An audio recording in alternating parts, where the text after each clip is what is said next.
मुरली का सार है। मीठे बच्चे, जितना समय मिले अंतर्मुखी रहने का पुरुषार्थ करो। जितना समय मिले अंतर्मुखी रहने का पुरुषार्थ करो, बाह्य मुखता में ना आओ।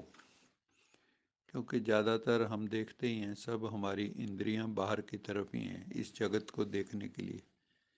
क्योंकि इन आँखों से आप 5 तत्वों का जगत देख सकते हो। ये चरम चक्षु हैं, चमड़े के बने हुए हैं ये। तो ये 5 तत्वों को ही देख सकते हैं। ये चक्षुओं से आप आत्मा नहीं देख सकते। उसके लिए परमात्मा जैसे गीता में दिखाते हैं ना, दिव्य ददामि ते चक्षु, हे अर्जुन, मैं तुम्हें दिव्य नेत्र देता हूँ, अब मेरे को देख, मैं असल में कौन हूँ। ऐसे ही जो भीतर हमारा चक्षु है, ज्ञान चक्षु, आत्म चक्षु, उसके द्वारा ही परमात्मा को, आत्मा को देखा जा सकता है। दूसरी कोई विधि नहीं है। तो हमें कुछ समय अपने भीतर भी जाना चाहिए, मतलब योग का अभ्यास करना चाहिए।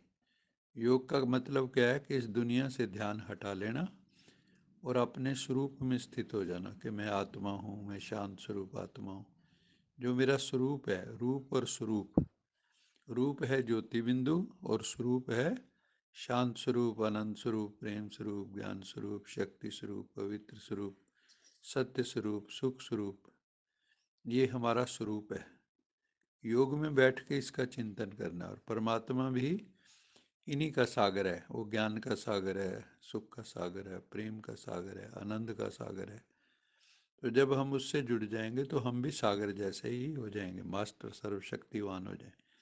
वो सर्वशक्तिवान है तो हम मास्टर सर्वशक्तिवान हो जाएंगे। इसलिए बाबा ने कल परसों भी कहा था कि बच्चे अंतर्मुखी बनो, क्योंकि अंतर्मुखी सदा सुखी।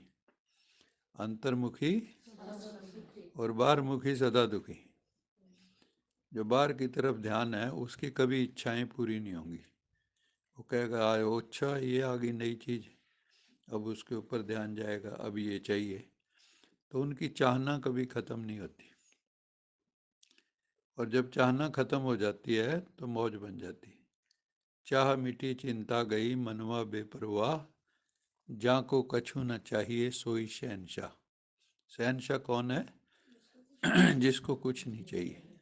तो अपने को देखना चाहिए कि मेरी इच्छाएं अभी भी उतनी की उतनी हैं या कुछ कम हुई हैं, है ना। क्योंकि इस दुनिया में तो आप देखो पूरे बाजार भरे पड़े हैं। कोई एक चीज़ लेने जाओगे, देखोगे अरे ये भी बढ़िया, ये भी बढ़िया। ये माया का पंप एंड शो है। बाबा कहते हैं माया बड़ी अट्रैक्ट करती है। माया मोहिनी है। माया जो है क्या है? मोहिनी। वो मोहित करती है, ठगनी है वो। माया महा ठगनी हम जानी। तो वो मोहित कर लेती है। माया ममता मोहिनी जिन बिन दंता जग खाया। माया ममता जो है ये मोहिनी है और बिना दांतों के सारे जगत को खा रखा है, अपने पेट में डाल रखा है उसने। कोई भी उससे माया जाल से बाहर नहीं निकलता और उसी को सत्य समझती है। लेकिन माया है कैसी? मृग तृष्णा की तरह। जैसे हिरण को रेगिस्तान में दूर दिखता है कि पानी है, लेकिन वहाँ पहुँचता है तो कुछ नहीं। हम भी सोचते हैं कि एक दिन आएगा हम बड़े सुखी हो जाएंगे, वो दिन कभी नहीं आएगा।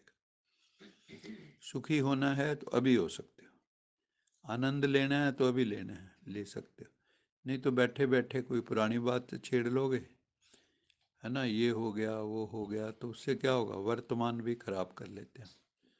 या हम भविष्य की योजना बनाने लगते हैं, वर्तमान में नहीं जीते।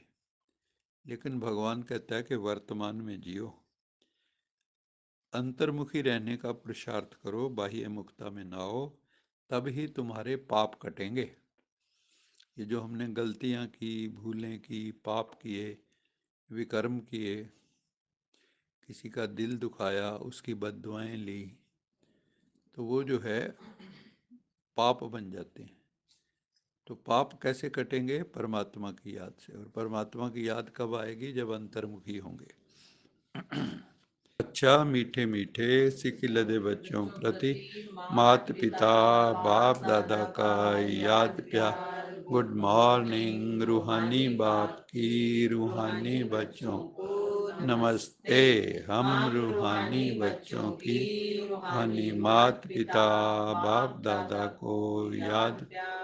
गुड मॉर्निंग गुड नाइट और नमस्ते। सदा रहो हंसते, कहीं नहीं फंसते, बन जाओ फरिश्ते, बांध लो अपने बस्ते, चलो प्रभु के रास्ते। वाहेगुरु जी का खालसा वाहेगुरु जी की फतेह। बोल साचे दरबार की जय।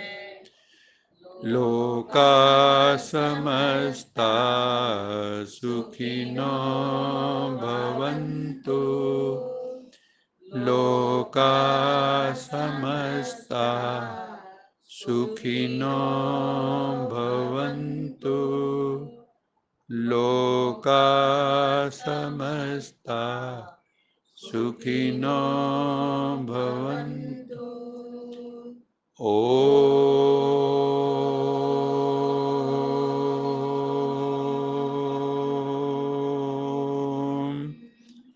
शांति शांति